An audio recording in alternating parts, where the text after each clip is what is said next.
Kebakaran lahan yang kian meluas di Sumatera Selatan berdampak pada kualitas udara di Kota Palembang. Stasiun pengukuran indeks standar pencemaran udara atau ISPU menunjukkan kualitas udara di Palembang masuk kategori tidak sehat sejak Jumat lalu. Sabtu pekan lalu, nilai ISPU sempat menyentuh 160.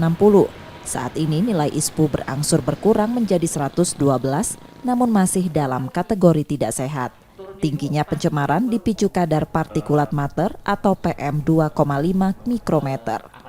Tingginya kadar PM 2,5 diperkirakan berasal dari asap kebakaran lahan di Ogan Ilir dan Ogan Komering Ilir.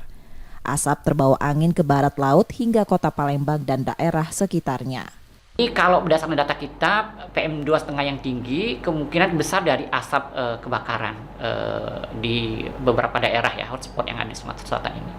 Kalau hotspotnya tinggi, maka asap akan banyak, PM 2,5 akan biasanya meningkat. Gitu ya. Kurang lebih kalau hari-hari biasa, hotspot itu tidak banyak, kebakaran itu kurang, sehingga biasanya faktor pengotor di udara kita biasanya dari kendaraan. Polusi asap kebakaran di Palembang muncul pada sore hari, lalu semakin menguat intensitasnya malam hingga dini hari.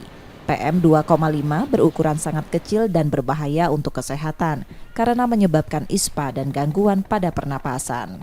Emriski Nurmizan, Kompas TV, Palembang, Sumatera Selatan.